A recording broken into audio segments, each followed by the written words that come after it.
Varicose వ్యాధితో బాధపడుతున్నారంట. తక్కువ ఖర్చుతో ట్రీట్మెంట్ కావాలి అనుకుంటే ఎవిస్ హాస్పిటల్ని సంప్రదించండి. నమస్తే అమ్మా. నమస్తే అమ్మా. అమ్మా, నరదిష్టికి నల్లరాయి కూడా పగులుతుందని చెప్తూ అవునమ్మా కదమ్మా. అసలు దిష్టి తగిలింది అని ఎలా గుర్తించాలమ్మా? మామూలుగా అయినట్టయితే చిన్నపిల్లల విషయంలో వాళ్ళు పిచ్చిగా ఏడుస్తూ ఉంటారు, పెంకిగా ఏడుస్తారు. కాస్త ఉప్పు తీసుకుని మా ఇంట్లో పెద్దవాళ్ళు చెప్తారు, ఉప్పు రాళ్ళు తీసేయి అంటారు. అంటే మెత్తన ఉప్పు కాదు, రాళ్ల ఉప్పు అని అక్కడ అర్థం కదా. ఉప్పురాయి తీసేయి అంటే వాళ్ళ చుట్టూతా ఇట్లా 3 సార్లు తిప్పి తీసి పడేసామంటే నీళ్లలో పిల్లలు ఊరుకున్నారు. అయిపోయిందా? దిష్టి పోయినట్టేనా? ఎవరో శాస్త్రీయంగా నిరూపించామా లేదా అన్నది పక్కకు పెడితే ఈ క్షణాన మనకి ఫలితం ఉన్నదా లేదా అంతే. అంచేత పిల్లల విషయంలో బాగా తెలుస్తుంది. మరికొన్నిట్లో చెట్టు చూస్తూ ఉండగా అలా మాడిపోతుంది. బాగా కాసే పూసే చెట్టు ఎందుకు మాడిపోయింది? దిష్టేనమ్మా, దిష్టి వల్ల. అందుకని కొంతమంది దాని మీద పరిశోధన చేసి తవ్వి ఆ చెట్టుకి ఏమన్నా వేరు పురుగు పట్టిందా ఇలాంటివన్నీ పరిశోధన కూడా చేశారు. ఏమీ లేదు. వేరు పురుగు పడితే కూడా ఒక్క రోజులో మాడిపోదు, క్రమంగా పోతుంది. ఇది దిష్టి తగిలితే ఒక్క రోజులో మాడిపోతుంది. ఒక్క రోజులో ఇవాళ చూస్తే బాగుంది, నిన్న బాగుంది, ఇవాళకి ఏమిటో ఒడిలినట్టు అయింది, రేపటికి పూర్తిగా ప్రాణం లేనట్టు అయిపోతుంది. మహా అయితే 2-3 రోజులు అట్లా. అప్పటిదాకా బాగా పాలిస్తున్నటువంటి ఆవు గేదె మర్నాటి నుంచి అసలు ఒక చుక్క పాలివ్వవు, దగ్గరికి రానియవు, ఆఖరికి దాని దూడకు కూడా పాలివ్వవు. అట్లా అయిందంటే దిష్టి అనుమానం వస్తుంది. అలాగే ఇంటి ముందు కట్టినటువంటి గుమ్మడికాయ హఠాత్తుగా కుళ్ళిపోతుంది. సాధారణంగా ఏం జరగాలి? అది ఎండిపోవాలి, ఎండి ఒడిలిపోతాయి. అట్లాంటిది నిన్నటిదాకా బాగానే ఉండి ఎందుకు క్రమంగా చెడిపోయిందా అనడానికి, చెడిపోతుంటే వాసన వస్తుంది. వాసన వచ్చిందో లేదో తెలియదు, వాసన కూడా రాదు, హఠాత్తుగా కుళ్ళిపోయి దాని నుంచి పడిపోతుంది. ఇట్లాంటివన్నీ చూస్తే ఇది దృష్టి దోషమని అంటూ ఉంటారమ్మా. కంటికి కూడా ఒక శక్తి ఉంటుంది కదా, చూపుకు కూడా ఒక శక్తి ఉంటుంది. ఉంటుందనే కదా మనం నీ చల్లని చూపు ప్రసరింపజేయి, కరుణామృత దృష్టి చూడు, దయ తలచు అని ఇలాంటి పదాలు వాడుతూ ఉంటారు. ఇది మన తెలుగు వాళ్లే కాదండి, అన్ని భాషల వాళ్ళు వాడతారు, పాశ్చాత్య దేశాల్లో కూడా వాడతారు. ఆ చల్లని చూపులు అనేది చక్కగా మమ్మల్ని బాగా, వాళ్ళకి చల్లని కాదనుకోండి, వాళ్ళకి వామ్ కావాలి అంచేత సందర్భాన్ని బట్టి ఆ చూపు అన్నది లుక్ అంటారు వాళ్ళు, pay A look, something like that అలా వాడతారు.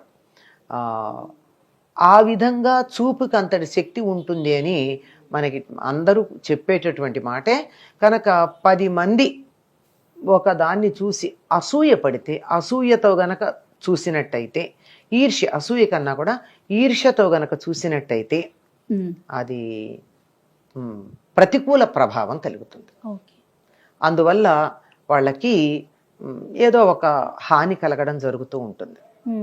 అందుకే ఈ మధ్యకాలంలో చెప్తున్నారు, పిల్లలు చాలా బాగున్న వాళ్ళు కాస్త హఠాత్తుగా వ్యాధికి లోనయ్యి చిక్కిపోయి, చనిపోవడాలు లాంటివి కాదు కానీ చిక్కిపోవడం, ఏడుస్తూ ఉండడం, నవ్వుతున్నవాడు మళ్ళీ ఏడుపు మొహంగా ఉండడం, ఇట్లా జరుగుతోంది. ఏమిటి అంటే దానికి ఒకళ్ళు చెప్పారు, మీ పిల్లల ఫోటోలు స్టేటస్ లోను, ఫేస్బుక్ లో, సోషల్ మీడియాలో పెడితే అంత బాగుందో అని 10 మంది అనేటప్పటికీ అయ్యో నా కొడుకిలా లేడే అని అసూయతో గాని ఈర్ష్యతో గాని కొంతమంది చూశారు అంటే దానివల్ల జరిగి ఉండొచ్చు అని చెప్తున్నారు. అది వాస్తవం ఎంతో మనకి తెలియదు, కానీ చెప్పడం మాత్రం నిజం. అది నిజం అవునో కాదో గాని 10 మందిలోకి వెళ్ళి ప్రదర్శన చేసుకున్న తర్వాత మాత్రం వాళ్ళకి ఇబ్బంది కలగడం అన్నది ప్రత్యక్షంగా మనం చూస్తూనే ఉన్నాం. దాన్ని నరదిష్టి, నరఘోష ఇట్లాంటి పదాలతో మనం వాడుతూ ఉన్నాం దాన్ని. ఇది పోవాలంటే ఏం చేయాలమ్మా? ఒకటి ఉప్పుతో తీయటం అన్నారు, అది పిల్లల వరకు, పెద్దవారికి కూడా అంతే. పెద్దవాళ్ళకు కూడా అంతేనమ్మా. మామూలు వ్యక్తులకు అయినట్టయితే అంతే. ఈ మధ్య కాలంలో చాలా మంది ఏం చేస్తున్నారంటే ఈ ఉప్పు తీసి, రాళ్ల ఉప్పు, సముద్రం నుంచి వచ్చినటువంటి ఉప్పు, ఆ ఉప్పును తీసి ఇంట్లో నలుగురు వచ్చేటటువంటి చోట పెడుతూ ఉంటారు. దానివల్ల దృష్టి దోషం పోతుంది. ఉప్పుకి నెగటివిటీని ఆకర్షించే లక్షణం ఉంది. అవును. అందుకే పూర్వకాలం ఏమనేవాళ్ళు అంటే ఉప్పు జాడీలే ఉండేవిగా రోజుల్లో. అవును. ఉప్పు జాడీ మీద మూత తీస్తే విషం అవుతుంది అనేవాళ్ళు. విషం మాట ఏమో గానీ నెగటివిటీని ఆకర్షిస్తుంది గనక ఎప్పుడు కూడా ఉప్పు మీద మూత తీసించకూడదు. ఉప్పు ఓపెన్ గా ఉంది అంటే మనం దాన్ని తినకూడదు, పడేసేయాలంతే. అది అందువల్ల ఉప్పు పెడుతూ ఉన్నారు. ఆ పెట్టినటువంటి దానిని తీసుకెళ్లి ఫ్లష్ చెయ్యాలే తప్ప బయట పడేయటం గానీ అట్లా చేయకూడదు. ఎందుకంటే ఆ నెగటివిటీ ఇంకోళ్ళకి ఇచ్చిన పాపం మనకి రాదా? అదే ఖచ్చితంగా వస్తుంది. అందువల్ల వీలైనంత వరకు అట్లా చేస్తూ ఉంటారు. ఈ మధ్య కాలంలో చాలా మంది కాలికి ఏదో నల్లతాడు చుట్టుకోవటం, అవును, నల్లదారాలు కట్టుకుంటున్నారు, నల్లదారాలు కట్టుకోవడం చేస్తున్నారు.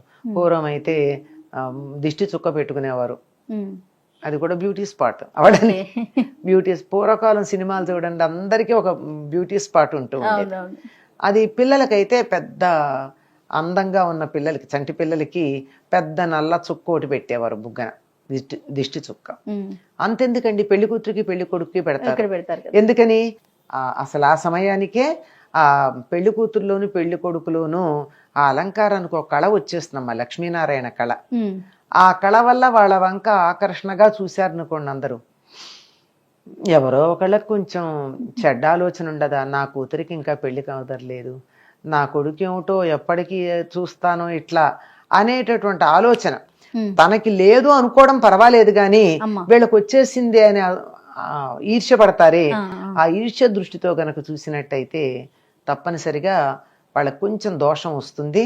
అందుకని అది దానికి దోషం తగలకుండా ఉండడానికి, దోషం సోకకుండా ఉండడానికి చుక్కలు పెడుతూ ఉంటారు.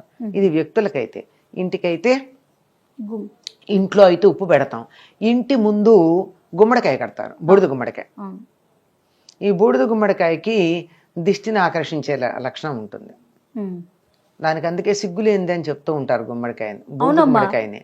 ఎందుకంటే మిగిలినటువంటి వాటిని మీరు ఎప్పుడన్నా మీరు గమనించారో లేదో, అంటే ఇళ్లల్లో మొక్కలు అవి ఉన్నవాళ్ళు ఇదిగో పింద ఉంది అని వేలుతో చూపించకూడదుట.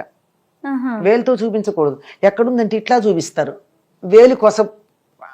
కానీ ఒక్క బూడిద గుమ్మడికాయని వేలుతో ఇట్లా చూపించిన వేల చూప కసుకందక వేలెత్తి చూపిస్తే కూడా అది ఏమాత్రం పాడవుదుట. అందుకని సిగ్గులేందంటారా? అంటే దానికి దోషం కూడా అంటదు. నెగటివిటీని ఆకర్షించుకుని కూడా బాగానే ఉండగలదు. అందుకని కడతారు దిష్టికి. అలా కడితే దానికి ఏదో వెంటనే అది చాలా వరకు ఆకర్షిస్తుంది. ఎక్కువైనట్టయితే వెంటనే అది కుళ్ళిపోతుంది. అసలు అంత దాకా ఆలోచించక్కర్లేదమ్మా. దేన్నైనా చూసి ఎంతో బాగుంది అని ఏకాగ్ర దృష్టితో చూస్తే చూపుకో శక్తి ఉంటుంది కదా. అవును, ఆ శక్తి డైవర్షన్ ఉంటుంది ముందర. అక్కడ బూడిద గుమ్మడికాయ బుగ్గన చుక్క పెడితే అంతే. ఇంట్లో నెగటివ్ వైబ్రేషన్స్ అయితే అది ఇంకా ఆకర్షణ కాదు. కానీ మీరు చిన్నపిల్లలు స్కూళ్ళల్లో ఆడుకుంటూ ఉంటారు, నీకు తలనొప్పి తెప్పిస్తాను చూడు అంటూ ఉంటారు, గమనించారా? అని వేలు ఇలా పెట్టి నా వేలు వంకే చూడనట్టే తిప్పుతారు. అంటే ఆ తన చూపును అలా కాన్సన్ట్రేట్ చేసేటప్పటికి ఓ శక్తి ఉత్పన్నమైందా? అయిందా? అవునమ్మా. మరి అట్లాంటిది తీక్ష్ణంగా జయ చాలా బాగుంది, వాళ్ళ చంటి పిల్లలాగా ఉంది, 10 ఏళ్ల వయసు తగ్గినట్టుంది, ఎంత అందంగా ఉందో అని నేను ఇలా తీక్ష్ణంగా చూస్తే కంటి రెప్ప వేయకుండా నీకేదన్నా హాని కలిగే అవకాశం లేదంటారా? అందులో దురుద్దేశంతో ఉంటే ఉంటుందా, ఉండదా? అంతే. అంత సింపుల్ అమ్మా నరదిష్టి తగలడం అన్నది. తగులుతుంది, అందులో అనుమానం ఏం లేదు. అందువల్ల దాని నుంచి తప్పించుకోవడానికి మంచి మార్గాలు ఉన్నాయి. మొట్టమొదట మనకున్నటువంటి ఏదైతే మనకి విలువైందుందో దాన్ని 10 మందిలో ఆడంబరంగా ప్రదర్శించకుండా ఉండండి. అది పిల్లలు కావచ్చు, ఆస్తి కావచ్చు, తెలివితేటలు కావచ్చు. మా పిల్లలు చూడండి ఎంత బాగా పాడతారా, మా పిల్లాడు చూడండి ఎంత బాగా డాన్స్, ఇవన్నీ చూపించుకుంటే దిష్టి తగలదా? అదే కదా, తగులుతుంది కదా. ఆడంబరం పనికిరాదు. ఆడంబరం లేకుండా ఉన్నట్టయితే సగం దిష్టి తగలదమ్మా. తగిలిన తర్వాత పోవాలంటే ఇటువంటి మార్గాలు ఉన్నాయి. అమ్మ, ఎన్ని రోజులకు ఒకసారి ఉప్పు తీయొచ్చమ్మా పిల్లలకైతే? ఎన్ని రోజులకే ఉందమ్మా, ఎప్పుడన్నా వాళ్ళకి దిష్టి తగిలితే. రోజు ఎందుకు తగులుతుంది? అంతే. రోజు తగలడానికి రోజు ఏమన్నా మీరు ఎగ్జిబిషన్ కి తీసుకెళ్తున్నారా? వాళ్ళని ఎగ్జిబిట్ చేస్తున్నారా? అందరికీ లేదు కదా. ఎవరన్నా మనకి కొంచెం మందులో పర్టిక్యులర్ గా కొంతమందిని అంటే వీళ్ళ దిష్టి చూపు అని చెప్పేస్తారండి. వాళ్ళు ఎవరింటికి వెళ్తే వాళ్ళంతే నాశనం. వాళ్ళు గట్టికి ఇది బాగుందని అన్నారంటే వాళ్ళు నాశనం అవుతారు. కొద్ది మంది, అందరూ కాదు సుమా. అమ్మ. అట్లాంటి వాళ్ళకి ఎలాగో తెలుస్తుంది పాపం. అటువంటి వాళ్ళు వచ్చినా 10 మంది దగ్గరికి వెళ్ళినా పిల్లలకి దిష్టి తగిలింది అనేటటువంటి సందేహం మనకు వచ్చినా 10 మంది చూపు పడే ఒక కార్యక్రమంలో పాల్గొన్నా దిష్టి తీస్తారు. ఇది ఎర్ర నీళ్లతో తీస్తారు, ఉప్పుతో తీస్తారు, కొబ్బరికాయ మీద కర్పూరం పెట్టి తీస్తారు. ఇలా రకరకాల పద్ధతులు. ఎండుమిర్చితో తీస్తారు, ఎండుమిరపకాయలతో తీస్తారు. ఓకే. గమ్మత్ ఏంటంటే ఎండుమిరపకాయలు తీసి భగభగా మండుతున్నటువంటి నిప్పుల్లో వేస్తే గొట్టు రాదు. అవును మరి ఏమిటది రాకుండా ఎట్లా ఉంది? అవును. ఇవన్నీ నిదర్శనాలే. నూనె గుడ్డతో కూడా ఆ నూనె గుడ్డతో తీసి వెలిగిస్తారు. వెలిగిస్తే దాని నుంచి నీళ్ల చుక్కలు వస్తాయి. అవును అవును. నూనె చుక్కల బదులు నూనె గుడ్డతో తీసి వెలిగిస్తే నీళ్ల చుక్కలు టపటపా కింద పడతాయి. మరి అంటే దిష్టి ఉందని అర్థం, ఓకే, దృష్టి దోషం ఉందని. ఇన్ని రకాలుగా దృష్టి దోషాన్ని పోగొట్టేటటువంటి మార్గాలు మనకి పెద్దలు అందించారు. రైట్ అమ్మా. నమస్తే.